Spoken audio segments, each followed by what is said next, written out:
আমাদের সবারই 10 তারিখ সিভিল ইঞ্জিনিয়ারিংয়ের বাংলাদেশ ব্যাংক এবং ব্রিজ ব্যাংক অথরিটির এক্সাম আছে। সো আমরা আজকে হক সিভিল ইঞ্জিনিয়ারিং জব সলিউশনের সহকারী প্রকৌশলী এর চ্যাপ্টারগুলো দেখব। আজকে আমরা প্রথম যে চ্যাপ্টারটা দেখব সেটা হচ্ছে ইঞ্জিনিয়ারিং ম্যাটেরিয়ালস।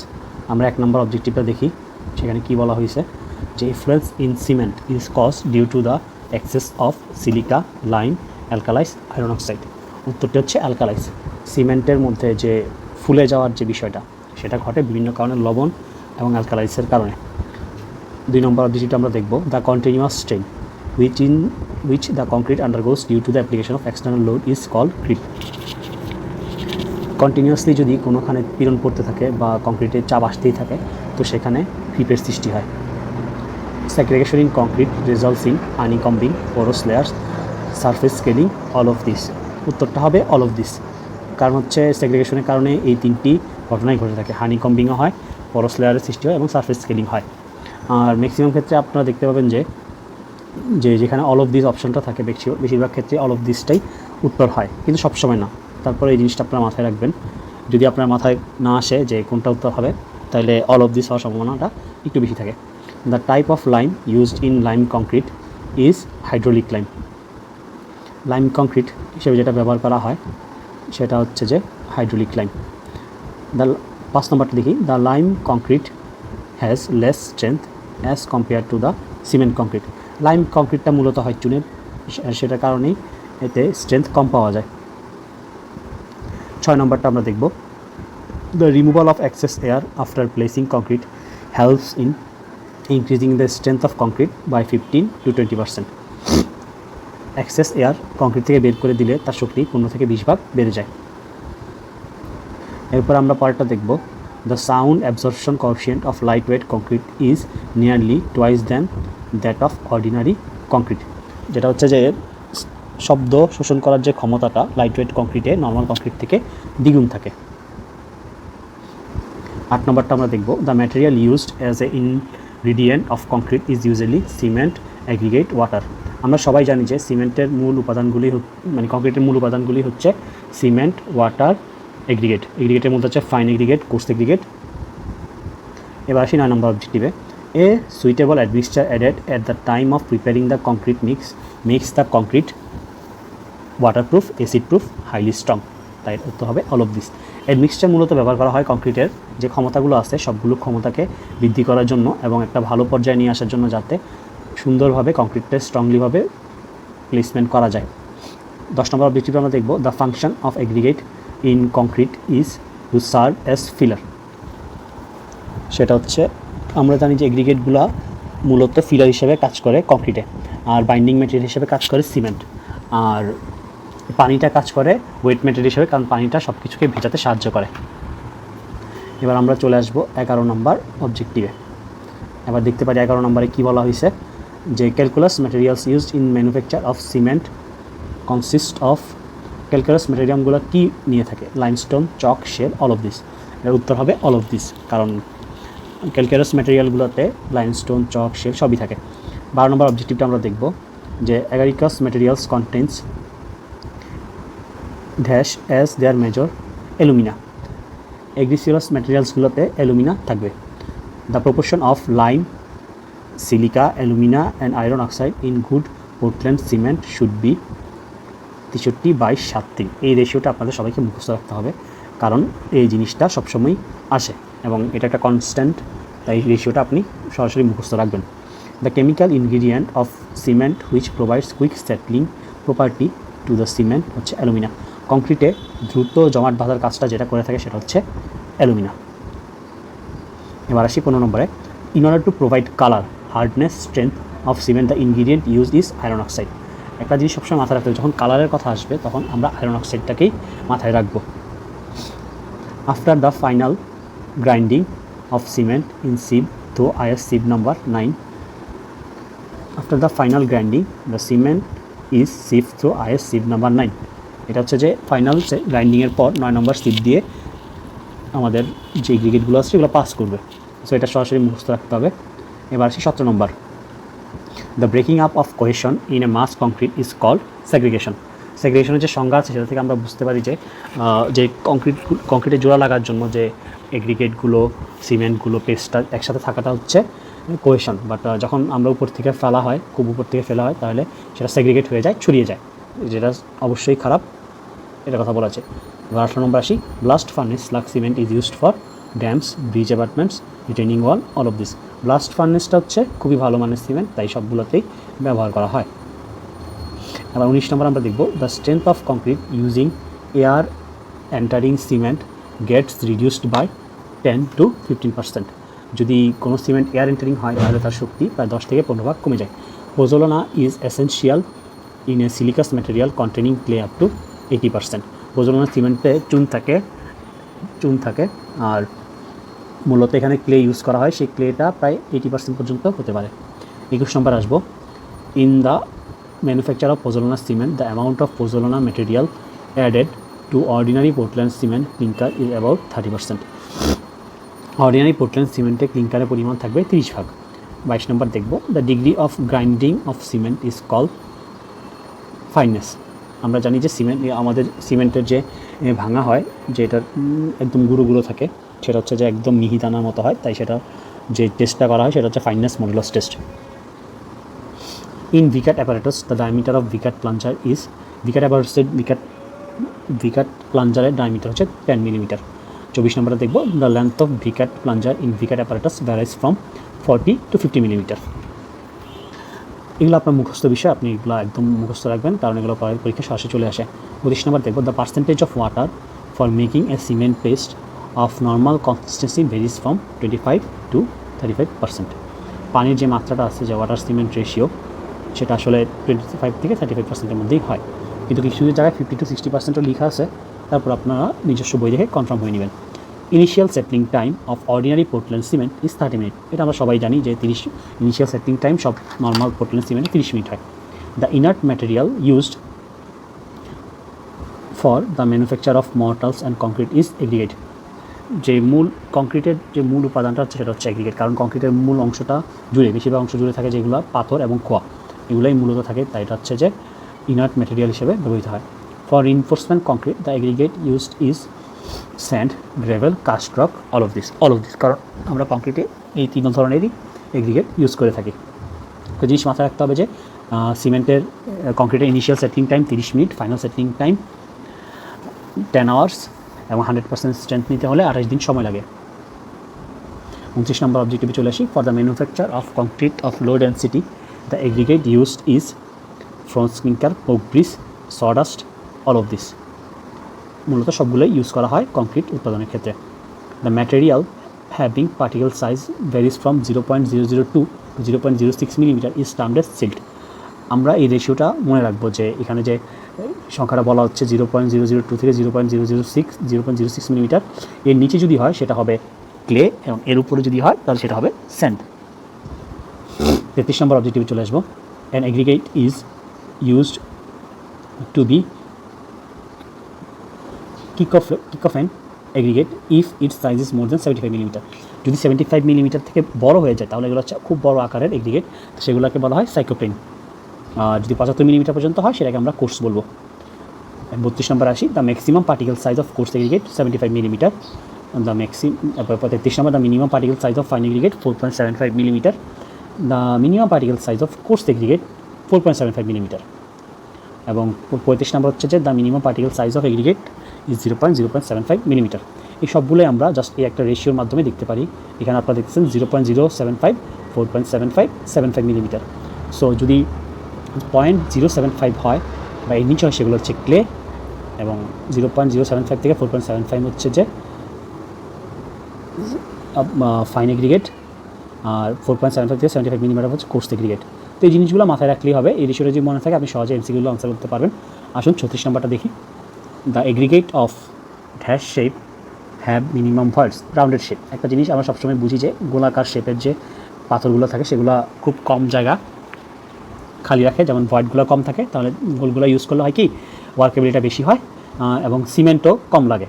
কিন্তু যখন আমরা রাউন্ডেড শেপ ইউজ করবো তখন প্রচুর পরিমাণ ভয়েড থাকে এবং প্রচুর পরিমাণ সিমেন্ট ইউজ করতে হয়। 37 নম্বরটা দেখব, the aggregate of dash shape have maximum voids, angular শেপগুলো ব্যবহার করলে আমরা ভালো কংক্রিট পাবো, ভালো মানের কংক্রিট পাবো এবং রাফ সারফেসের কারণে, কিন্তু আমাদের ভয়েড থাকবে বেশি, তাই সিমেন্ট ইউজ করতে হবে বেশি।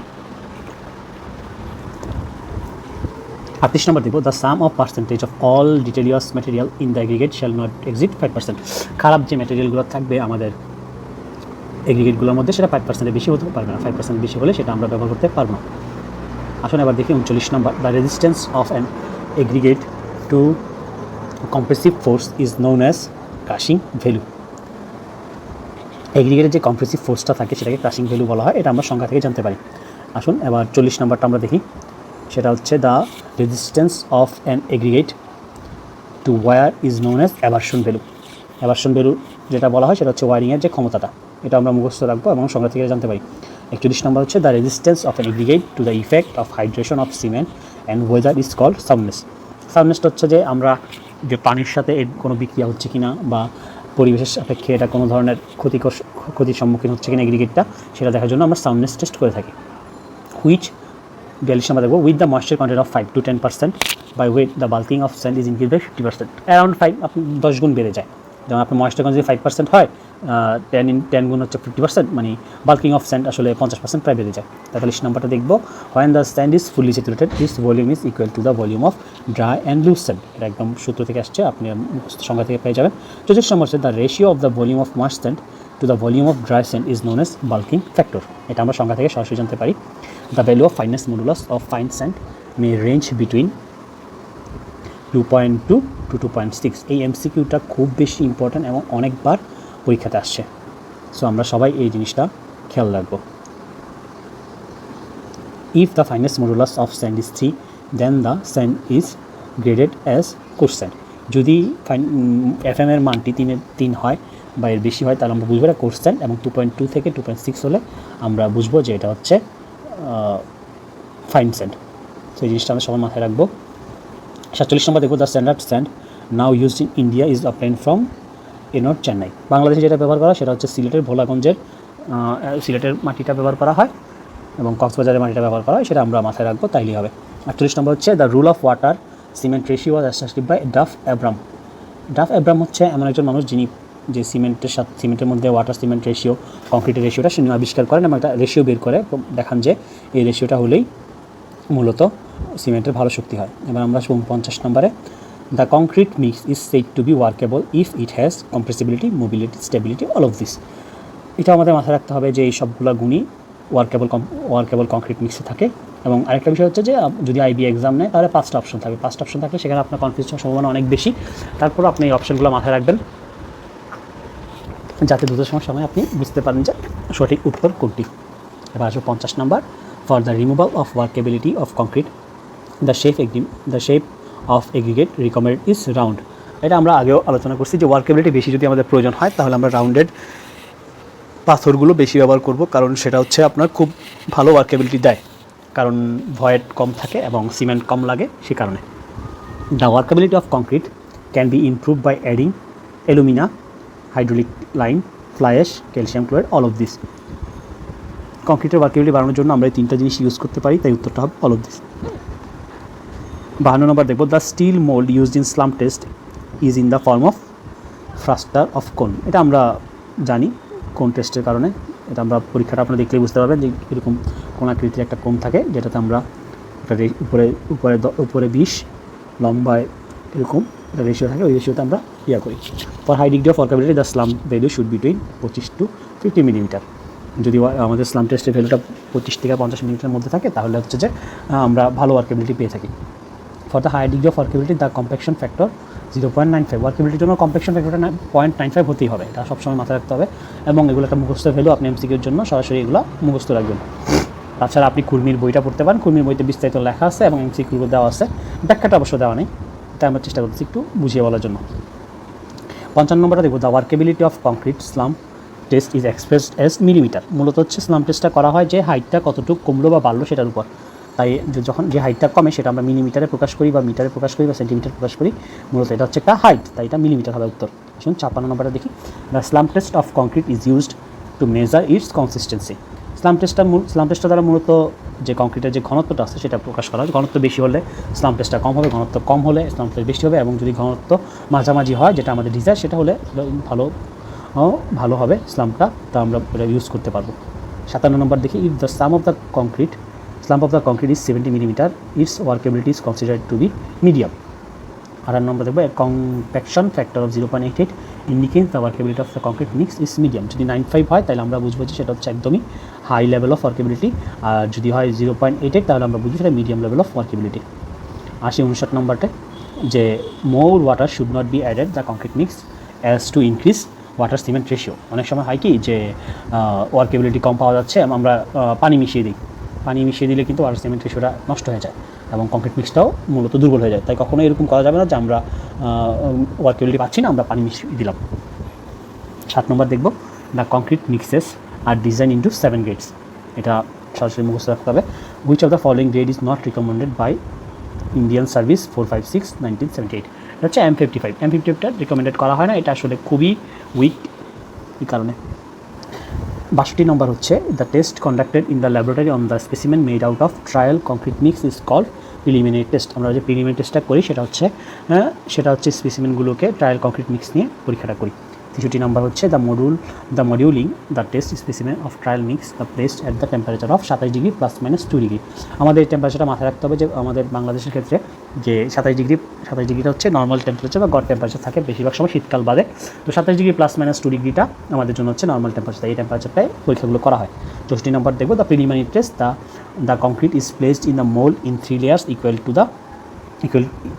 ভলিউম। আমরা জানি যে প্রিলিমিনারি টেস্ট করার জন্য যে ট্রাইজেল টেস্ট করা, সেখানে 3টা লেয়ারে এই সিমেন্ট দিতে হয়, এরপর ট্যাম্পিং করতে হয়। তো আমরা এই 3টা লেয়ার মাথায় রাখবো এবং 3টা লেয়ার সমান ভলিউমে দিতে হয়। For the mass concrete in piers and apartment, the grade of concrete mix is 1:3:6। এই জিনিসটা মাথায় রাখতে, পায়ার এবং অ্যাপার্টমেন্টে আমাদের প্রচুর পরিমাণ সিমেন্ট দিতে হয়, কারণ সিমেন্টটা দিতে হয়, এদিকে দিতে হয়, রডও থাকে, বাট যে রেশিওটা হবে 1:3:6, ঠিক আছে, ওয়াটার সিমেন্ট সেন্ট, এই রেশিওটা থাকবে এরকম। সো এটা মাথায় রাখতে হবে, এই রেশিওটা আপনারা মুখস্থ রাখবেন।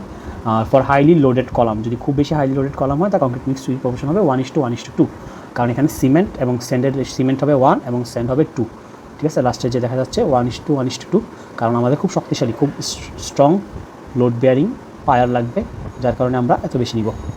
এবার আমরা 67 নম্বরটা দেখি, if 30% of excess water is added, the strength of the concrete is reduced by 50%। আপনি যদি 30% বেশি পানি মিশিয়ে ফেলেন তাহলে হবে কি, আপনার যে কংক্রিট আছে তার শক্তি প্রায় 50% কমে যাবে। তাই পানি ব্যবহারের ক্ষেত্রে আমাদের সবারই খুব বেশি এই সাবধানতা অবলম্বন করা উচিত। এবার আসুন 68 নম্বর হচ্ছে, the maximum quality of aggregate per 50 KG cement should not exist 450 KG. আসলে হচ্ছে যেখানে বলেছে যে এগ্রিগেট, আপনি 50 কেজি সিমেন্টের বস্তার জন্য আপনি 450 কেজি এগ্রিগেট মানে পাথর স্যান্ড এগুলো ব্যবহার করতে পারবেন, এর বেশি ব্যবহার করতে পারবেন না। এবার আসুন 69 নম্বরটা আমরা দেখবো, the minimum quantity of cement to be used is controlled concrete is specified as 220 KG per centimetre cube. এটা হচ্ছে কংক্রিটের একটি ইউনিট ওয়েট, এটা আপনারা সবসময় মুখস্থ রাখবেন।